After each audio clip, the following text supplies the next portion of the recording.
Hi dears, ഇന്നത്തെ റീഡിങ്ങിലേക്ക് കടക്കാം. ഇവിടെ 4 കാർഡ്സാണ് ലഭിച്ചിരിക്കുന്നത്. നിങ്ങളെന്ന വ്യക്തി എന്നതിന് കിട്ടിയത് 5 ഓഫ് സോർഡ്സ്.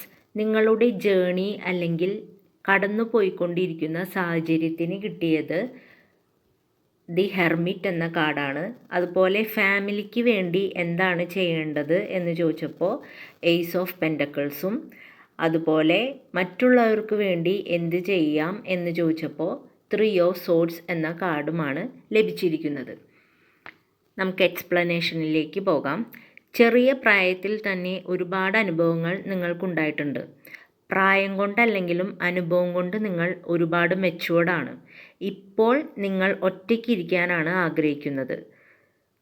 മറ്റുള്ളവരുടെ കൂടെ ടൈം സ്പെൻഡ് ചെയ്യാൻ നിങ്ങൾക്കിഷ്ടമാണ്, പക്ഷേ അതിലും കൂടുതൽ നിങ്ങൾ ഒറ്റയ്ക്കായിരിക്കുന്ന അവസ്ഥയിൽ നിങ്ങൾ ആനന്ദം കാണുന്നു. നിങ്ങൾ നിങ്ങളിലേക്ക് തന്നെ ഒതുങ്ങിക്കൂടുന്ന ഒരു അവസ്ഥ.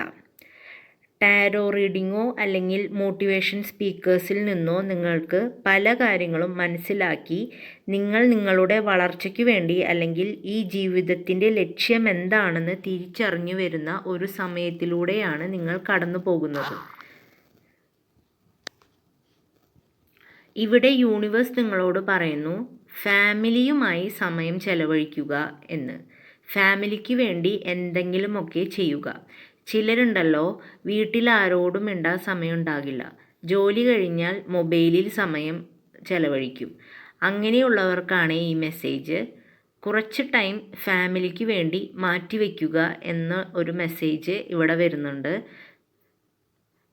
അതുപോലെ നിങ്ങളുടെ സെയിം അനുഭവത്തിലൂടെ കടന്നു പോകുന്നവരെ സപ്പോർട്ട് ചെയ്യാനും ഇവിടെ പറയുന്നുണ്ട്. അപ്പോൾ ഇതൊക്കെയാണ് നിങ്ങൾക്കുള്ള മെസ്സേജ്. Thank you dears.